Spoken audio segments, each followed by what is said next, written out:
What is up, guys? Today, as you can tell by the title, and I really technically, I'm pretty sure you guys have seen the majority of my badges because usually they pop up when I'm shooting or I'm just doing anything in the game or whatever.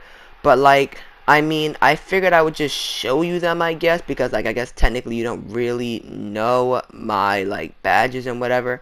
And as you can see, I'm also going to be doing a record reveal, showing my park record, my pro-am record, all that kind of stuff.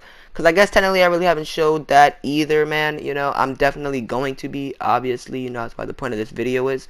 But yeah, guys, basically I don't want to waste too much time, so I figure we might as well just get into that at the very beginning. Now, as you guys can see, there's two different screenshots of what my badges are looking like, and that's because I swap between the two. Sometimes it really depends on who I'm playing with. If I'm playing with a person where I run pick and pops a lot, then I will usually have the pick and pop badge on either gold or Hall of Fame. Usually typically gold, because even if I'm running with someone where I do pick and pops, we don't do it frequently enough to the point where I feel like the badge should be on Hall of Fame. But I will definitely always have the badge equipped, guys, just because I feel like, if we're doing pick and pops, the badge definitely helps.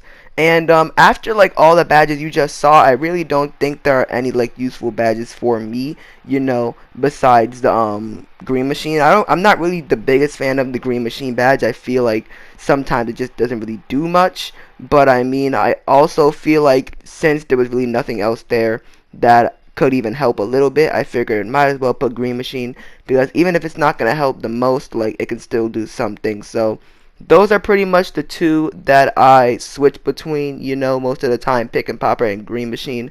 I'd say most of the time I have on green machine because really there's only one person I really do pick and pops with, and if I'm not running with them, I'll have green machine activated. But guys, those are pretty much my shooting badges right there. Let me know if you would run the same, or anything like that, and let's move on to my next set of badges.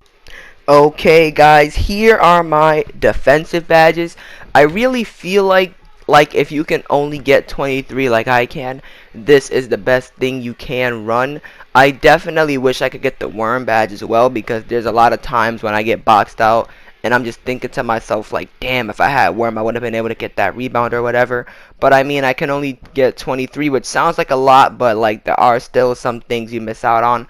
But if you are gonna get that exact same amount of badges or somewhere around that amount, I would recommend you make the badge setup somewhat like I did. I'm not I guess don't do that if it's not for you. I don't want to tell you what to make, because I know YouTubers always tell you you should do this or you should do that, and there's 10 different people telling you 10 different things, so you never actually know what to do. Because truth is, most of the time, if you have a play style like that person, then I guess you can make your badges or your your archetype like them. But if you have a completely different play style, what they're telling you is not going to help you. So I'd say in that situation, just pick whatever you want to do. So if you play like me, if you like shooting as a big man and you also want to be able to get rebounds and all that, then I definitely say make your badge outlook somewhat like this. But if you're someone who's shooting really isn't your thing, you're not much of a shooter, you just getting rebounds, or you're a guard or whatever, then I'd say look to somebody else for advice on what badges you should equip. Okay, guys, as you can see, these are my finishing badges, man. I ain't gonna lie, 2K did me kind of dirt with the finishing badges, man. I only get 4. I understand that it's not my biggest archetype, whatever pie chart, but 4 2K, y'all couldn't even give me 8 or nothing like that. I can't get 8 because once you guys see my actual stats, my inside game is actually pretty good. So the fact that I only get 4 finishing badges is absolutely shocking to me, because you really can't do much with only 4 badges in a category. But I had to use them the best I could, and that was the best way I saw fit.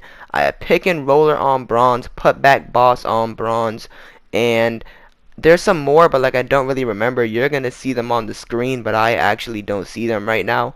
But basically the 4 I have is because I feel whenever I'm going in the paint, I'm either using one of those situations. Either I'm grabbing a rebound, I'm putting it back up, Either like I'm going in the paint with some traffic and that's contact finisher, or I set a pick and I'm cutting to the basket and that's that pick and roller right there, guys. So I feel like all of the time I'm using at least one of those badges if I'm in the paint.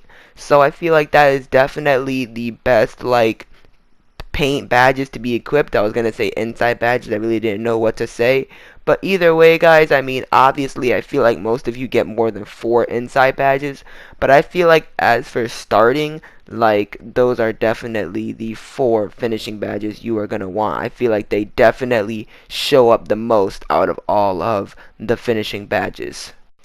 Now guys, this is my playmaking badges, or I should say badge.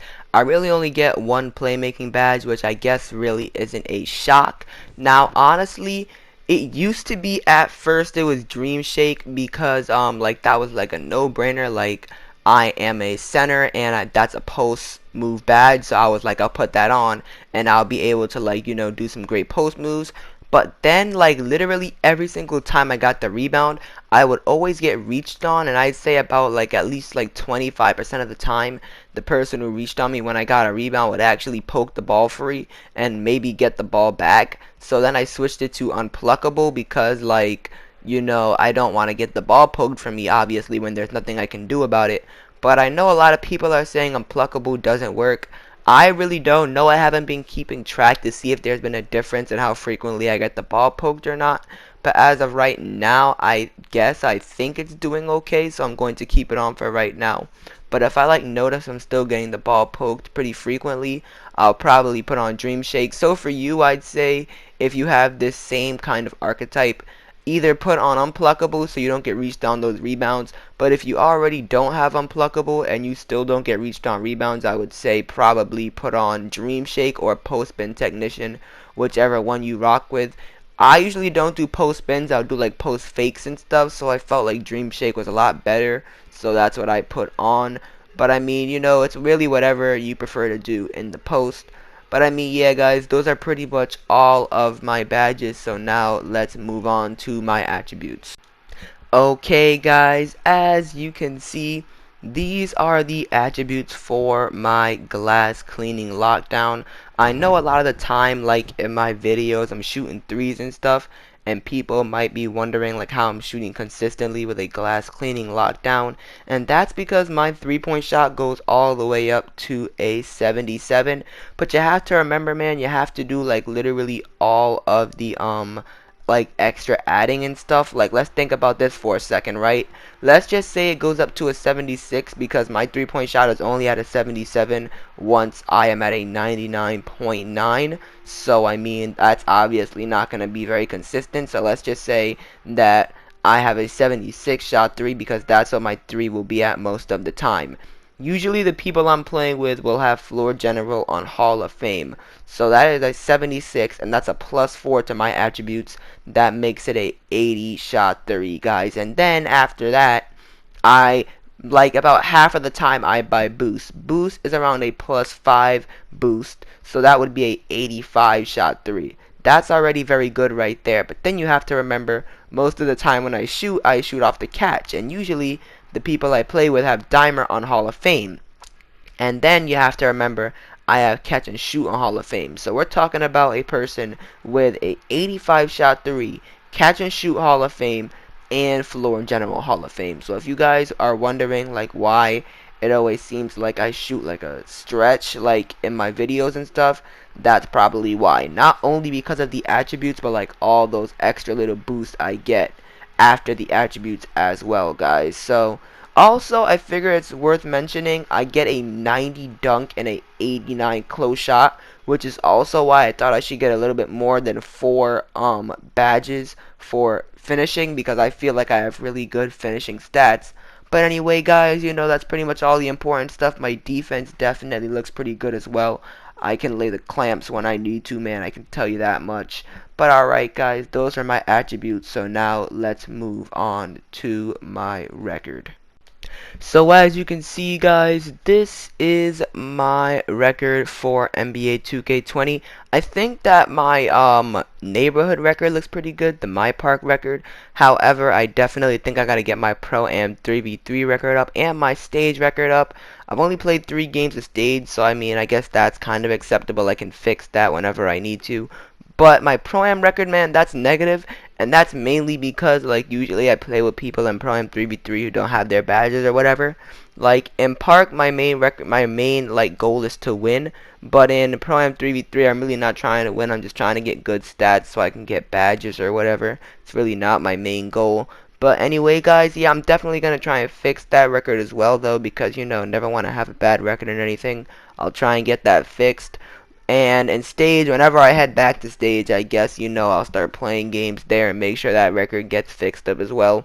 But guys, that's pretty much everything, man. I really don't know if there's like much more that you really want to see. Also, I forgot to say this while I was talking about attributes, but I say for post moves and playmaking, you don't need to get it, man. I feel like it's unnecessary. You can definitely do some damage in the post without it. I know I'm saying it kind of late, and I should have said it when we were talking about it, but just felt like it needed to be said, man. It's really not that necessary. If you're good in the post, whether you have post moves upgraded or not, you're still going to do some very good damage in the paint. So just wanted to throw that out there, guys. But anyway, man, let me know what you think of my stats. Let me know what yours are in the comments below. And as usual, I will see you guys on my next video.